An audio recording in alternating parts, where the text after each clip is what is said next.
anggota TNI yang sudah pensiun bisa naik pangkat. Setahu saya, seumur hidup saya, yang namanya purnawirawan alias anggota TNI yang sudah tidak aktif ataupun pensiun ataupun PTDH tidak akan bisa naik pangkat.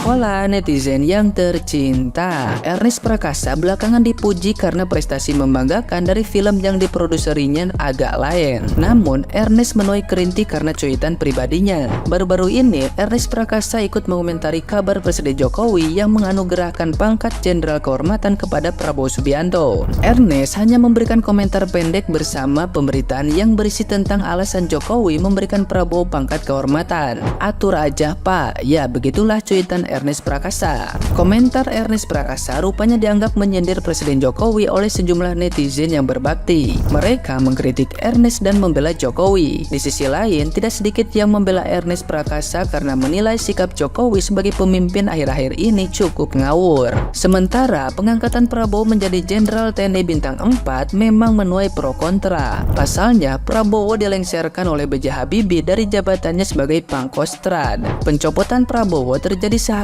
setelah lengsernya Soeharto dari posisi orang nomor 1 di Indonesia pada Mei 1998. Tidak heran jika banyak yang merespon keras keputusan Jokowi menganugerahkan bintang 4 kepada Prabowo. Jokowi sendiri menyampaikan alasan kenapa Prabowo diberi kenaikan pangkat kehormatan karena pengabdiannya kepada rakyat dan bangsa. Nah, gimana nih menurut netizen yang terhormat? Silahkan berkomentar ya.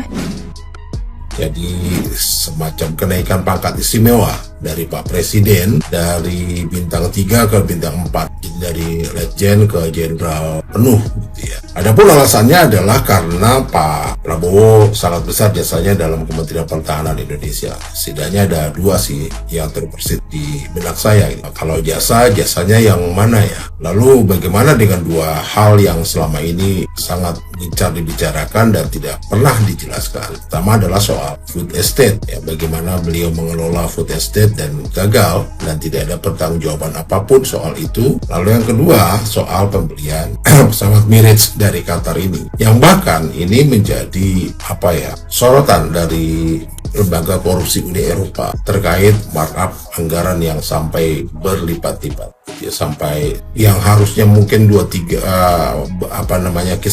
kisaran harganya 23 sampai 35 juta dolar menjadi 67 juta dolar gitu. Jadi luar biasa ya potensi korupsi dalam markup anggaran ini, dan sampai sekarang ini tidak pernah ada kejelasannya. Lalu yang kedua terkait dengan pemberhentian beliau dulu dari tentaraan. Bagaimana ceritanya ya, orang yang sudah diberhentikan tiba-tiba dinaikkan pangkatnya. Jadi harus diperjelas dulu nih, pemberhentiannya dulu dibatalkan atau tidak berlaku atau diterima kembali atau bagaimana, baru kemudian diberikan kenaikan jabatan. Ini mungkin yang membingungkan masyarakat awam seperti saya. Salam.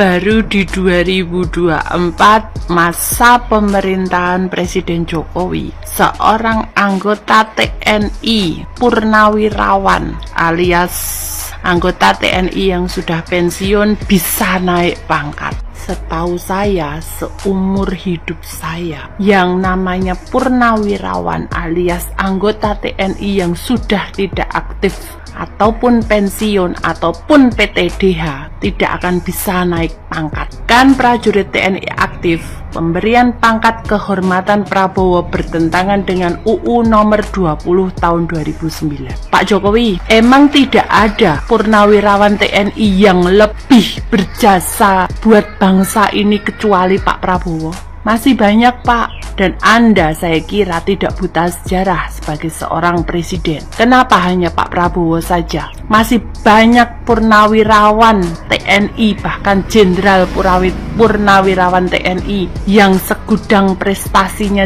jauh lebih mumpuni daripada Pak Prabowo. Apa karena dia sudah menggandeng putra Bapak menjadi cawapres, yang akhirnya Bapak membuat skenario baru suka-suka Anda lah Pak. Saat ini kan posisinya Anda sebagai raja, jadi wajar dong apapun keputusan Anda. Semuanya pada diem. Kemana anggota TNI aktif kita dengan fenomena saat ini seperti ini? Apakah kalian hanya diam?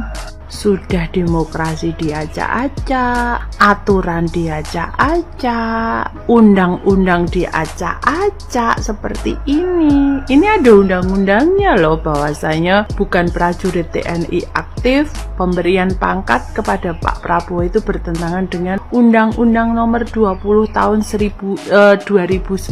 Ayo Pak, baca lagi undang-undang ini biar nanti Anda terbuka. Jangan asal tabrak konstitusi sudah Anda tabrak, MK sudah Anda tabrak. Sekarang undang-undang Anda tabrak juga, Anda acak-acak juga. Negara ini negara hukum Pak. Jangan asal Anda memberikan pangkat jabatan ataupun istilahnya reward kepada orang-orang yang dekat sama Anda aja. Anda itu punya rakyat, Anda itu punya orang-orang ataupun faktor pendukung lainnya. Jadi tidak serta-merta Anda menjadi presiden, Anda bebas berkuasa di negeri ini. Terus semua orang Anda bungkam. Kenaikan pangkat yang sangat istimewa. Wow, dari Bapak Prabowo kita bisa mengambil ilmu yang sangat luar biasa. Apa itu? Tahun 1998 beliau diberhentikan. Beliau tulus ikhlas ya, sebagai dituduh sebagai dalang dari semuanya. Sampai terus sebelum tahun 2024 ini, dan sampai sebelum beliau menerima penghargaan yang sangat istimewa. Sebelum beliau dinaikkan lagi derajatnya, ditinggikan derajatnya oleh Allah selama 26 tahun. Bapak Prabowo ditempa oleh Allah.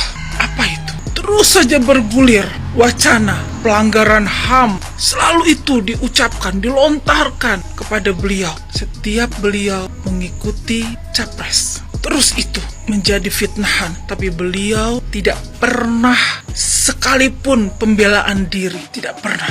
Beliau tulus ikhlas, terus aja terima selama 26 tahun ya, mengikuti capres. Selalu gagal.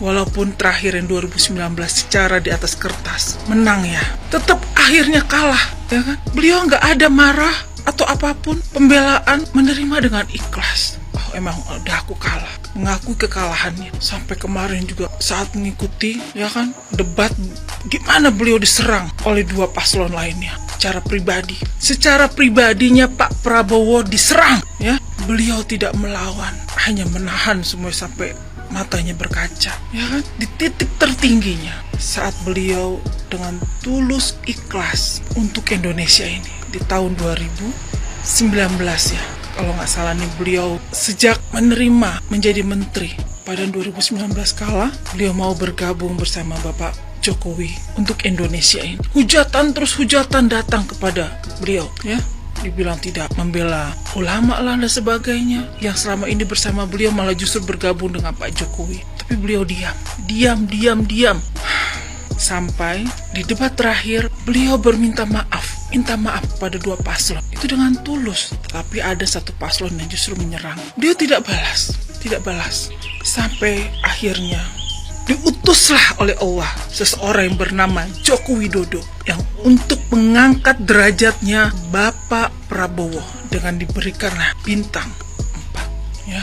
Jadi Allah mengirimkan seorang utusan bernama Joko Widodo untuk membantu mengangkat lagi derajat Bapak Prabowo ya. Dari sini kita semua yang selalu dapat ujian dalam hidup, apapun itu, ujian gak punya duit maupun punya uang yang berlimpah ya. Jangan salah, orang yang punya uang berlimpah pun, yang kita lihat kayaknya hidupnya senang ya di sosmed itu, belum tentu mereka itu bahagia. Jadi pasti namanya hidup itu ada cobaan, ada ujiannya. Jadi semua teman-teman nih di sosmed, jika dalam hidupnya sekarang mengalami ujian yang sangat luar biasa, jangan pernah putus asa. Yakinlah suatu saat kita bisa melewatinya. Tentunya harus terus berusaha dan bekerja keras. Lihat Pak Prabowo, tidak pernah mengenal lelah, terus mencalonkan karena untuk Indonesia ini. Jadi kita juga teruslah berusaha, terus berusaha, kerja keras. Dan tentunya, yakinlah kepada Tuhan kita. Tuhan akan mengangkat kita dari kesulitan. Ingat, 99% adalah kerja keras kita. 1% adalah tangan Tuhan yang mengangkat kita.